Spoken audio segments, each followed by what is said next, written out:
Hey, welcome back to another video.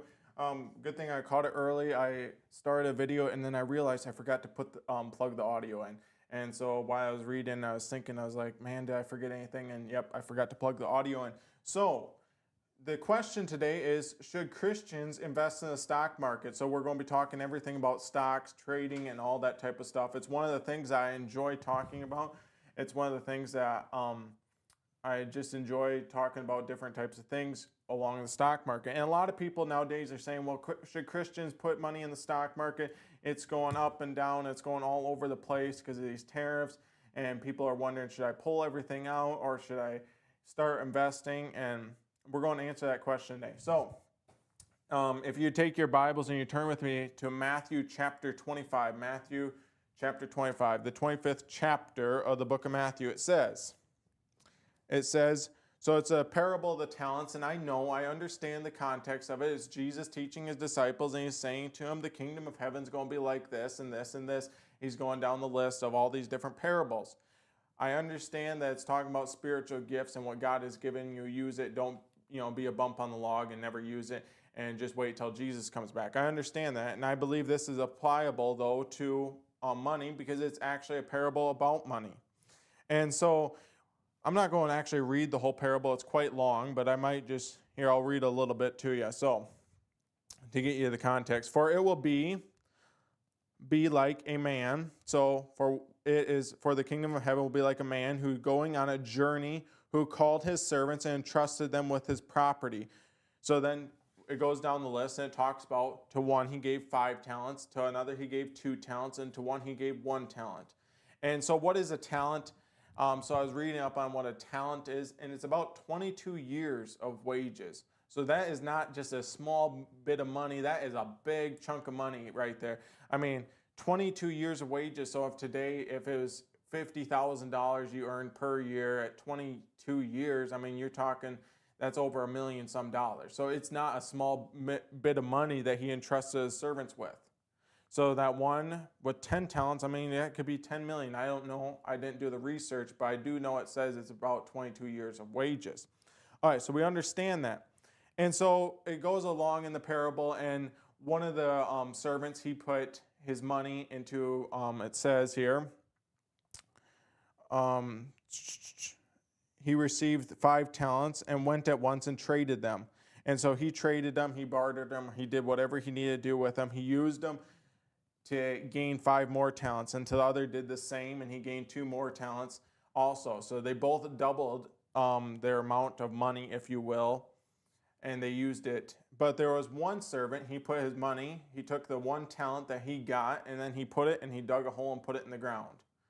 And so and then it goes on and talks about, well, you should at least lent it to the banker so you could have had some interest, it says, and something like that.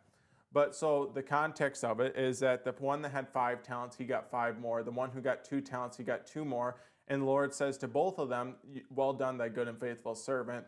And then he gives them, here it says, I will set over you much more. Enter into the joy of the master. So he says, his master said to him, well done, thy good and faithful servant. You have been faithful over a little, I will set you over much. Enter into the joy of the master. So what he says to both is the exact same, talking to the context that whatever gifts you have, it doesn't matter how much you do, it just matters that you use what God has given you, something, if that's making sense. All right, so it talks about the talents and the gifts and stuff, and then it gets to the 1 talent guy, he put it in the ground, and then it says here, Master, I knew you to be a hard man, reaping where you did not sow and gathering where you scattered no seed. So I was afraid, and I went and hid your talent in the ground. Here you have what is yours. But his master answered to him, you wicked, slothful servant, you knew that I reap where I have not sown and gather where I have not scattered no seed.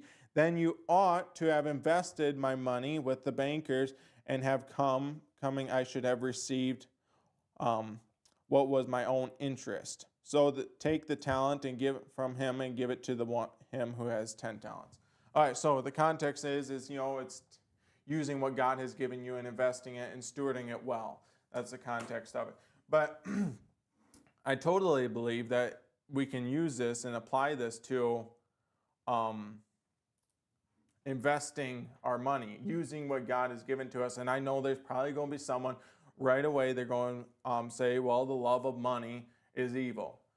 Yes, the love of money is the root of all evil. You know, a lot of people will say, well, that money is the root of all evil. No, it's the love of money is the root of all evil, which while some coveted after, they have erred from the faith and pierced themselves through many sorrows. So it's 1 Timothy 6:10, for the love of money is the root of all evil. And I truly believe that to be the 100% fact, is that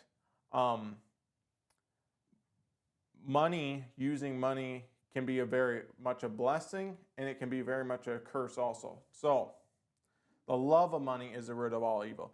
And I've never actually done a video of any sort like this ever before, so this is a little bit different for me, but I do enjoy talking about stocks and stuff like that. So the question is, should Christians invest in the stocks, cryptocurrencies, bonds, all that type of stuff? I would say absolutely you should invest. I believe that wholeheartedly.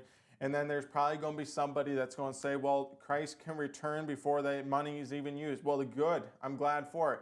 If Christ returns tomorrow and my money is just gone, it's gone. I don't need it. I'm in heaven. But if God tarries 40 years, 50 years, so 50 years from now, I'm 21 right now, so 50 years, I'd be 71 years old. And if God tarries that long, I would at least want to be able to be retired and be able to use the money that I've earned over my lifetime and have stewarded it well and have some at least gains and interest upon it, so that I don't have to work in my 70s. If you're understanding that and you're tracking with me, you can say amen. So each person some people will say, well, investing in the stocks, it's kind of gambling. Well, true, not true, but pretty much everything in life is a gamble. I mean, you're not guaranteed tomorrow. I mean, you're not guaranteed the next day. But I'd also say, you know, farming is probably the biggest gamble. You go over the ground how many different times? So you dig the ground, you plant the ground, you spray the ground, and you hope, hope's the key word, you hope that the crop comes up, you hope you get timely rains, you hope, and pray that by fall you'll get a harvest after you went over the ground probably 10 different times. You dig it, you plant it, you spray it again probably, and you go over it with rock pickers, and you do all these different things over the ground, and you spread fertilizer on it in the spring, and then in the fall you spread fertilizer on it, and you're hoping that you'll get a crop. That's a gamble. It is. It's a gamble. But like everything in life, it's a gamble. I mean, but with stocks, I would have to say that, is it gambling? Is it like me going down to the casino? No. Is farming like that? No. You're trying to be a steward of what God has given you and using it wisely so that in the end, you have a harvest. Just like farming. You are using what God has given you. God has given you the seed. He's given you the supplies. He's given you the equipment. He's given you all these different things, and you're using it, and you're hoping that there'll be a harvest.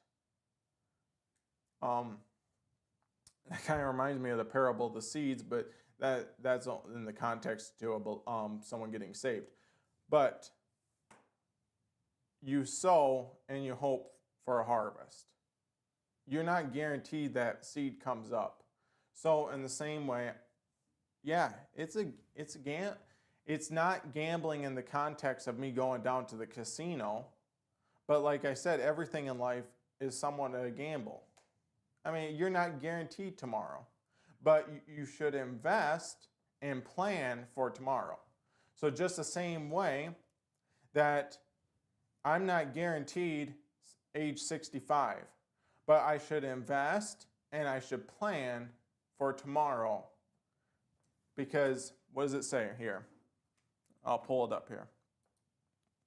It says in Proverbs 21:5, Proverbs is a book of wisdom. It says, the plans of the diligent lead surely to plenty, but those of everyone who is hasty surely to poverty. So Solomon was a wise man, wrote the book of Proverbs, a wealthy man too, but that doesn't really have to do with it. But he's saying, the plans of the diligent lead to plenty. Every single person should have a plan with their finances, with their money, with their life, with every single aspect of your life. You should have a plan. You shouldn't just go through life willy-nilly and hope things turn up somewhere. Because what you'll end up noticing, and what I've ended up noticing, is the fact is that when I have money sitting just in the bank account and I don't have a plan for that dollar, it ends up dripping away on stuff that I don't need. I think every single dollar should have a plan. You should have a budget. For me, I don't have really a written budget because I am single and I'm not married. And so my budget is a mental budget of what I can spend and what I cannot spend and stuff. So I believe that truly. Also, I do believe that in Proverbs 22:7, the borrower is slave to the lender. I believe in America we have way too much debt. I think it's $1.5 trillion we have in just credit card debt. That's not mortgages, that's not student loans, that's none of that. In just credit card debt in America is $1.5 trillion. So how in the world can we expect to get anywhere in life when we have $1.5 trillion collectively? It's just not going to work. So I believe you got to get your credit cards paid down. You got to get your credit cards paid off. You got to get out of debt, because all those things matter. Because when truly, when you have debt, you are a slave to somebody. Just like it says, the borrower is slave to the lender. It's the banker or the credit card company or the credit union, whatever it is. If they need their money tomorrow, you have to sell something to get it to them. You're a slave. How can you be free? Because you have their money. And if they went belly up or something happened like that and they called tons of loans, you would have to sell stuff to pay them. And then you're hoping at that point, as everything would be crashing, that your stuff is even worth anything. But yes, truly, the borrower is slave to the lender. We have way too much debt in America. And that's part of the reason I believe sometimes the economy is way overinflated, because we borrow way too much. We have so much consumer debt. We have more consumer debt, I think, in America than like any other country by percentage-wise by far. We spend, we go out to eat, we spend money, we put it on a credit card, and people will say, well, Caleb, I'm just building my credit. We shouldn't have to have a credit score. I think that's a bunch of baloney in America, that you have to build a credit to get a mortgage. That's stupid, because it doesn't even look at who the actual person is or how much money. There's places where you can literally can't rent an apartment without having a credit card or a credit score. But if you had enough money, you could buy the apartment complex, but you couldn't get an apartment. How stupid and how backwards is the system? We ain't gonna get too much more onto that. But absolutely, I believe that we need to get our debt down. I believe that we need to get out of debt in America. And I believe Dave Ramsey has some beautiful, amazing videos on getting out of debt. And some people should really take a listen to those, because how can you build wealth while being in debt? You can't, because you're going literally backwards by having debt. So if you have a 5% interest rate or something like that, that is money going straight backwards. At $100,000, what is that? At 5% or 10% would be $10,000, so 5% would be $5,000. That's $5,000 you ain't getting back. That is going straight to the bank so that they can build their beautiful, huge buildings. So I believe we need to get out of consumer debt. I do believe the only things I really truly believe in debt for is like mortgages for buying a house. I mean, it's pretty much impossible to get a house without a mortgage, but I believe it's truly possible to get a house without a mortgage. Also, I believe in like farmland loans, because we're in farming community here, and I hope one day to buy some farmland. I do believe in farmland loans, but other than that, I mean, I don't want to be a slave. I truly don't. I truly never want to go into debt. I don't want to be a slave. I just don't. That's the thing. I mean, because how can you have freedom? Because you always have to pay somebody. There's always somebody. There's always a needy banker coming, and he's got his hands ready to grab the money because it's his. Well, it's not his, but it's the bank's. But you know what I mean. Okay, so should Christians invest in the stock market? Absolutely. And the main thing is we have so many people these days. They're like, well, Caleb, where do I start? What do I do? Where do I invest? I have no idea where to invest. There's so many different stocks out there. There's so many different little acronyms for these stocks or their little tag names and all that different type of stuff. And it's so confusing to me and it makes no sense. Where do I invest at? Well, the first thing is very simple is I believe every single person should get a Roth IRA. Why a Roth IRA is because at the end of the day, you can put money in there and you can pull it out when you're 65 and it's tax-free. That is a huge thing. And you can, if you invest through certain places, you can usually get a percentage of an investment. But also 401ks are a great way. Roth IRAs. Why do I say a Roth over a traditional IRA? Traditional IRA, you have to pay taxes in the end, but you do get a tax break up front. You do get a tax deduction up front. But Roth IRA, so if you get, it's right now it's at $7,000, you can would be able to deduct on a traditional IRA. You'd be able to put that on your taxes and all that stuff.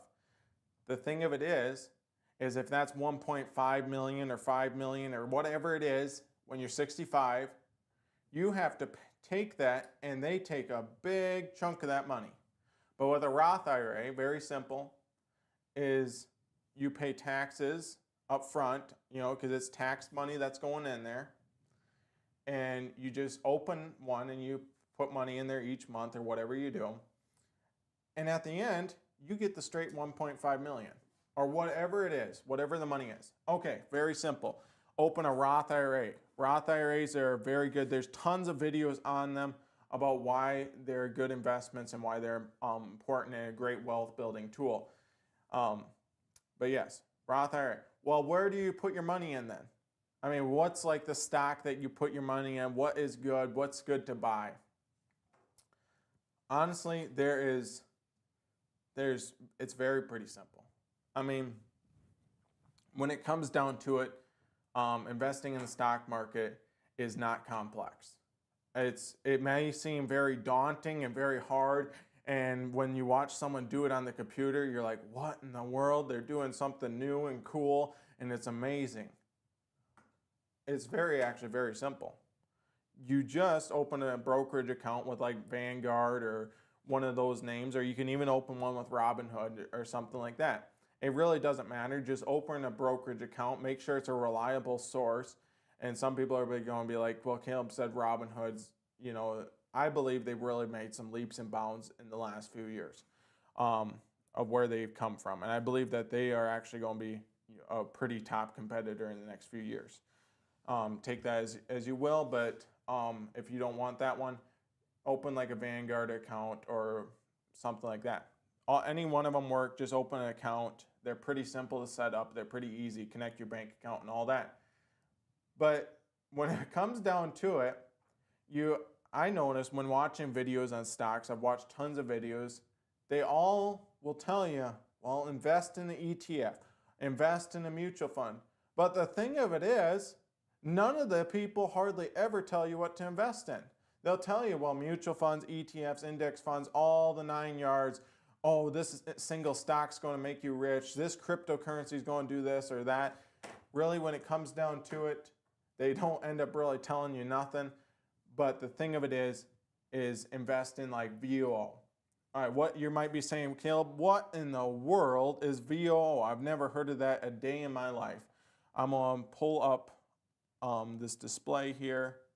Okay, let me know. So that's on now. Okay. All right, so VOO is this. It's a ETF. ETFs are exchange traded fund. They're a very good fund. They don't have any fees like a mutual fund. I actually believe in ETFs over mutual funds. You know, everybody who's selling a mutual fund wants you to go with a mutual fund because they get a kickback and they get a break. All right, so you might be like, well, Caleb, I've been hearing this all in the news lately. Stocks are down. They're just tanking. Everything's going bad. But we're playing long ball. We're not looking to pull this money out in a day, 2 days, a week, a month, a year, 5 years. We're investing for our future. We're not investing for tomorrow. We're not day traders. So we go back 5 days, we're up 5.6%. We go back 1 month, you can see, yeah, it's down. It's down 4.62, and it was down a whole lot more than that.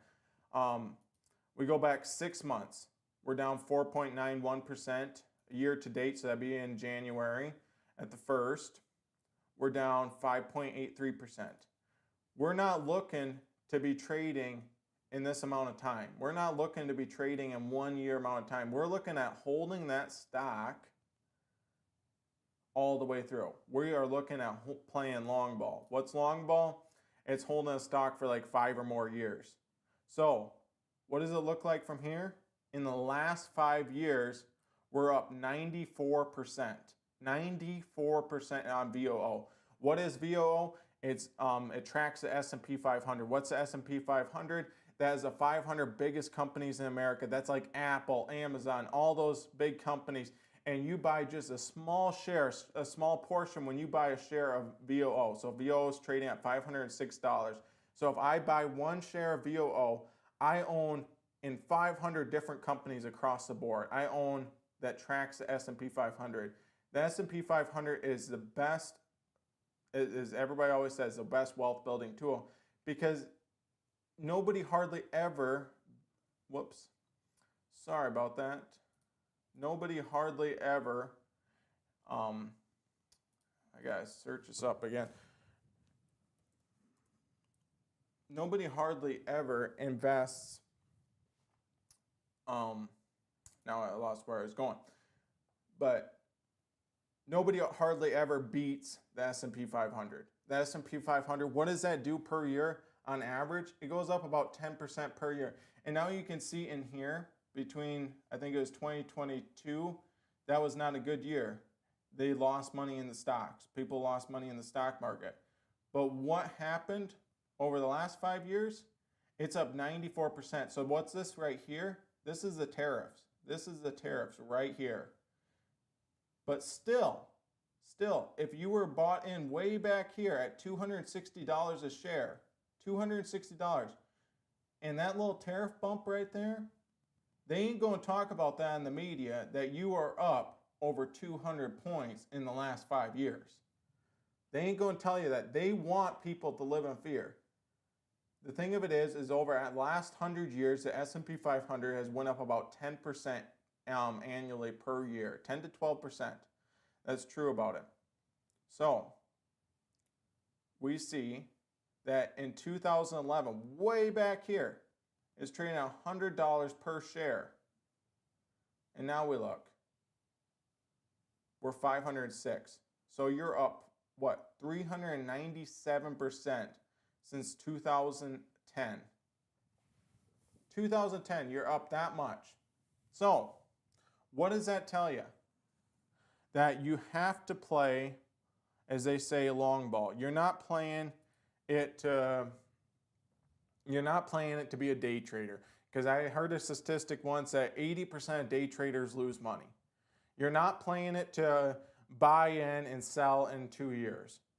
You're not doing that. If you want your money in 2 years or something like that, well then just put it in a CD or something like that. That's going to earn 4.5%, and there's no risk really with that. So if you want no risk, put it in a CD or something like that. If you need the money in 2 years or 1 year or something like that. But if you're looking for from 25 to 65, you're looking at investing, just put it in like VOO. There's tons of them that track the S&P 500. VOO, SPY, and then there's VTI, which is a Vanguard Total Market Index Fund. That's a great fund too. That tracks the total market. It's in the name. So where should you put your money? First off, you should open a Roth IRA. I mean, I'm going to circle it on the paper, and you should circle it on your paper. A Roth IRA. That is the most important wealth building tool, and a 401k. And if you're self-employed like me, Roth IRA. Open a Roth IRA.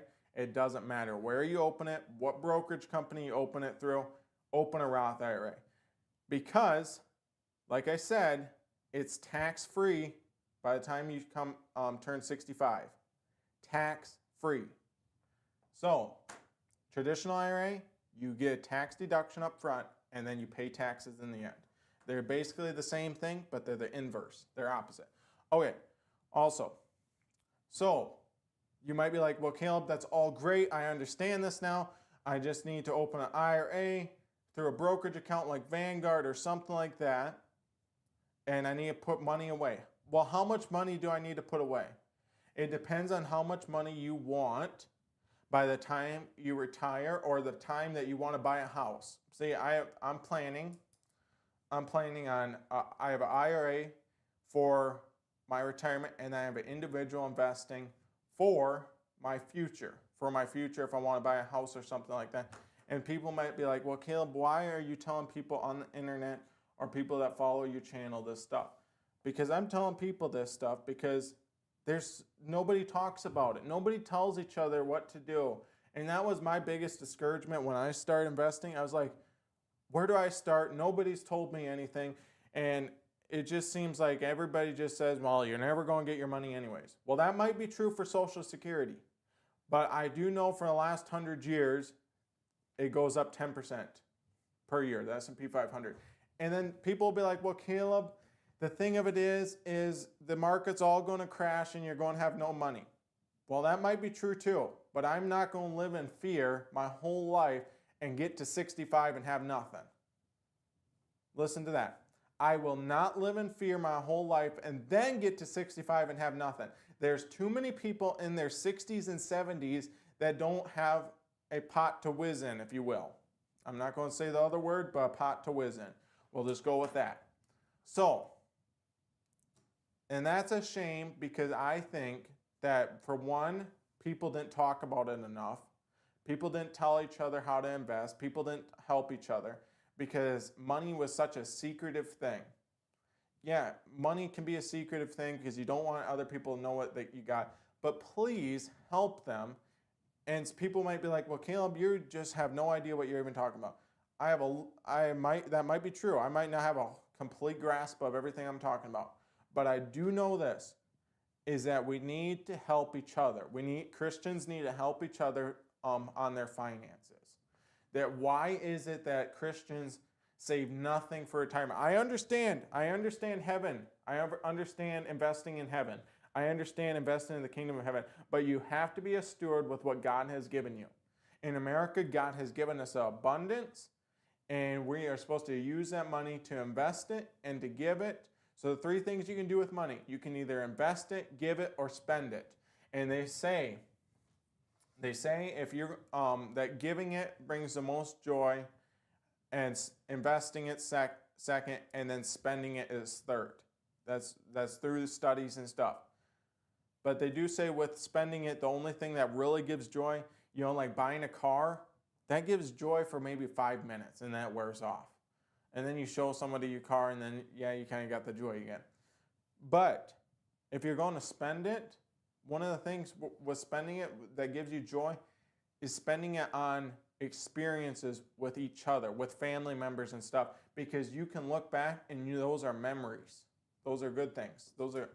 But like buying a car or something like that, I love cars. I love all that stuff. I love tools and stuff. But every time I buy a tool, that new feeling wears off in about 5 seconds after I'm at the cash register, and I'm like, I didn't really want this, but I ended up buying it. All right, so put your money in VO, SPY, VTI. Those are all great. Put it in stuff that tracks the S&P 500. You can play the single stock game, but the thing of it is you can get burned really bad really quickly. Why do I say that you can get burned? Is because what if that company goes bankrupt? What if it goes belly up and you lost everything? But if one company, say GM goes bankrupt in the S&P 500. If GM goes bankrupt, goes belly up, the thing of it is that's not going to affect the S&P 500 like this. It is going to, I don't know what would happen if a huge company went like that, but the S&P 500 is like a big boat. It goes up real slow and it goes down real slow. I mean, they're big boats. They're not like single stocks where it's up 50% one day and then down 65% the next. Single stocks will do that. I believe that if you want to, you can buy some single stocks, but it should not be like a huge percentage of your portfolio. What's your portfolio? That's like all the different diversity that you have.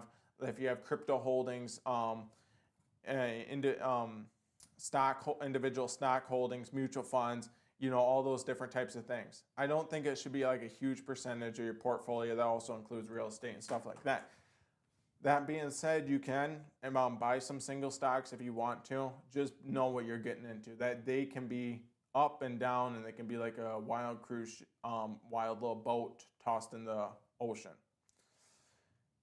But you should really have a majority of your money into something like VOO as an exchange traded fund, or a mutual fund that tracks like VOO or the S&P 500, or a mutual fund that tries to beat the S&P 500. With mutual funds, there is a fee. There is a fee with mutual funds. There is a percentage fee with mutual funds. So you have to understand that. But with like ETFs, I think there's like a very small fee, but something like that. But there's quite a fee on mutual funds. But mutual funds shoot to beat the S&P 500. They shoot to beat the S&P 500. And a lot of times they actually don't. Okay. Going on. Here, it looks like we actually have someone talking about stocks in our live chat. How in the world did we actually? Okay. So here we go. I'm going to pull this up. So if you start talking about stocks and all that type of stuff, some people get mad, some people get happy. It's all those different types of things. All right, I'll read that comment later. I actually don't know what to talk about. But so 25 to 65. So how much money should I put in the investments? So some people will use the argument, well, I don't have a lot of money to put away. I hardly have anything at all. But let's just do this. So we're on the Ramsey investment calculator. This is a great tool. So if we did $5 a day per month, so that's around $150 per month. So that's $5 a day. We go to McDonald's and we get a $16 meal, that type of stuff. We go out to eat all the time. $5 a day is not that much. And maybe you're like, Caleb, I can't afford $5 a day. Well, maybe you can afford $2 a day. Maybe you can afford $1 a day. Something like that. Just put some money away. Invest for your future, whether or not Christ comes back by the time you're 65, 70, or 80. Invest, but plan on that you might use it. I might be here at 75. I might be sitting in this office at 75 and doing another video like this. I told you guys at 21 to put some money away. All right, so $5 a day. What would $5 a day do you by the time you are 65 years old? Or set to 65 years old. You're starting at $0 in investments. What would that have you? $1.29 million right there. $1.29 million. You might be like, Caleb, well, that's not a lot of money in 40 years. You know the thing of inflation, it's going up and up and up and up, and $1 million won't even buy you a vehicle. Well, to your point, you might be right. You might be right. But I'd rather have $1.2 million than how much you actually contributed. So you only contributed over that many years $72,000. So from 45 to 65 is 40 years. 40 years. and you only contributed $72,000. How much of that was off of interest? The growth was $1.218 million. And you might be like, well, Caleb, I can afford a lot more than that. Well, do more than that. Figure it out. Do a budget. Figure out what you can put away. But the thing of it is why I'm doing this video is I've been talking to a lot of people, and they're like, I just don't know where to start. Because there's a lot of young people around my age, they just don't know where to start. Start one. Get out of debt. Get down your debt. Step 2, get a little bit of pool money for emergencies and stuff like that, and then, start investing. Start putting money away. The thing of it is, it's not rocket science. It's not rocket science. It's not. Investing should actually be kind of boring. If you're not jumping in trades all the time, investing should actually be kind of boring. So, to cap that all off, where should you put your money? You can put it in like VOO. That's a great one. It has a great track record, or like SPY, and there's tons of them out there that track the S&P 500. Just make sure they have a good track record and they're actually doing something.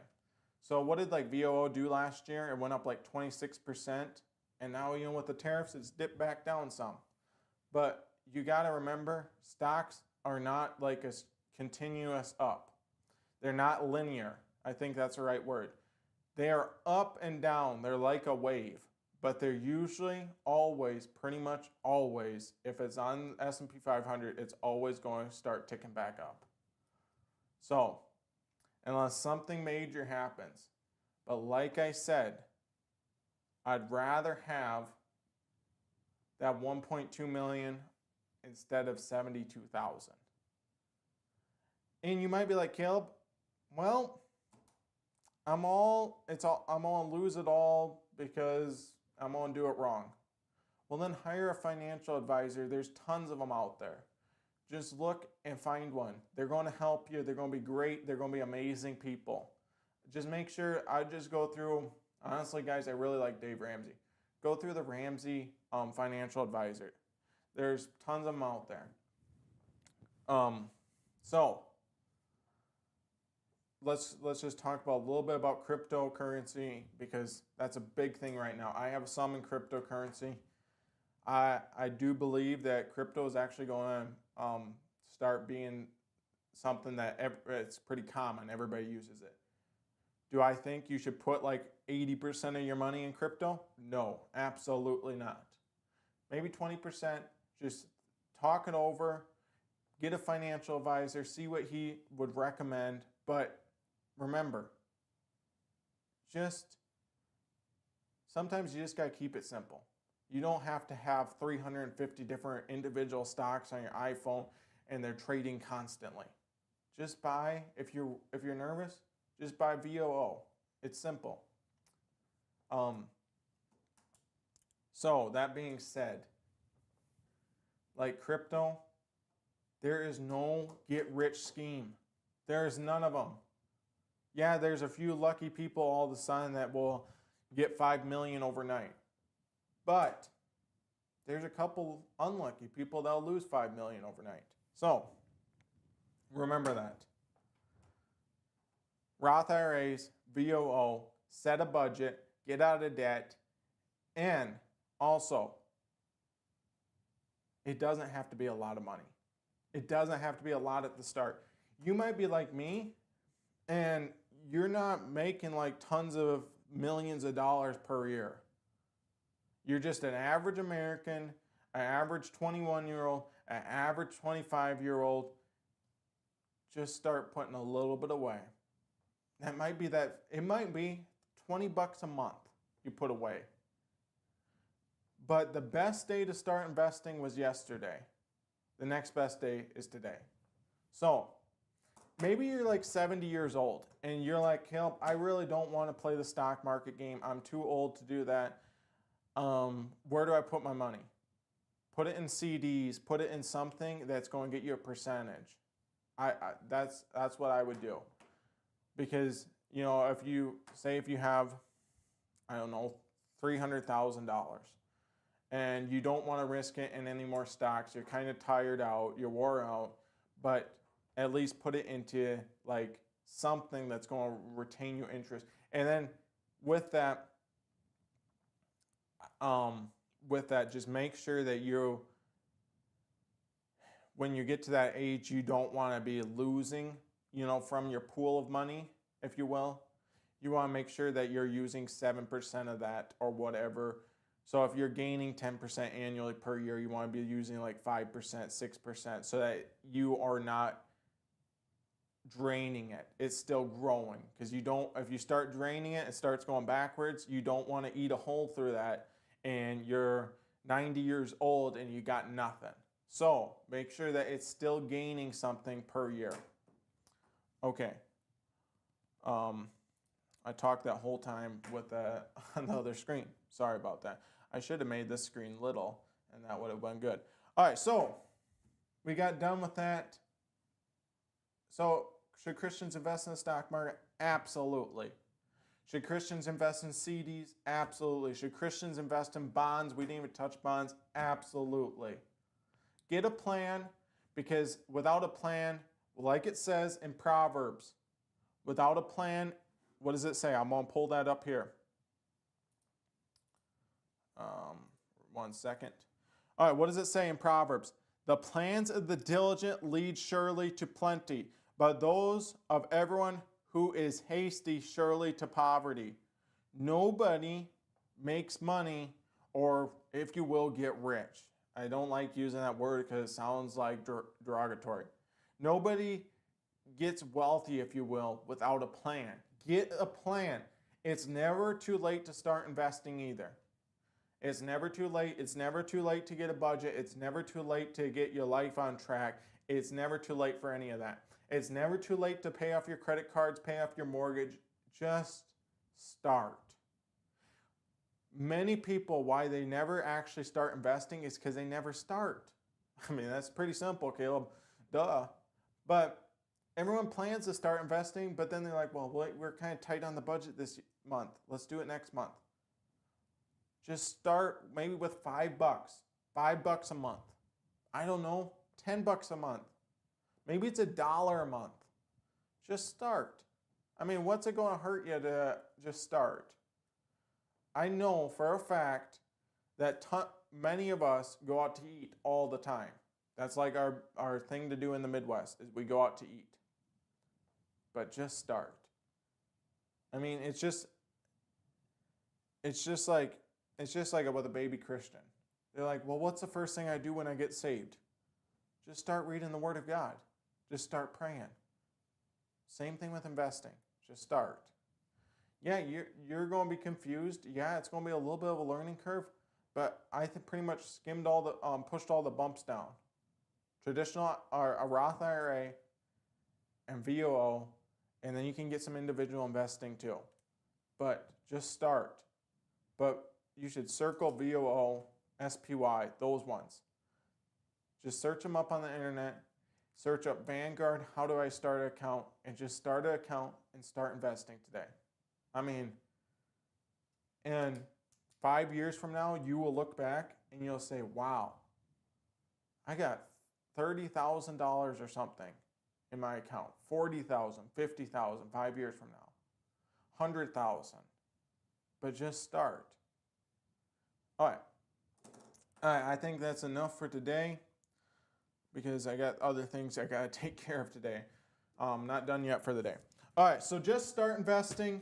Honestly, if you have any questions or if you need prayer or any of those types of things, calebhalsbus@gmail.com. Just send me an email. I would be happy to help you, or at least help answer any questions. And if I can't answer them, I'd refer you to somebody. All right, so just start investing. Don't worry. I mean, there's so much fear in this day and age.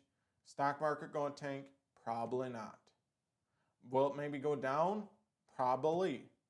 But will it recover? Yes. I truly believe that, if we look at the last 100 years. So, and when the stock market goes down, just look at it as a bargain. It's a bargain. It's a Black Friday sale.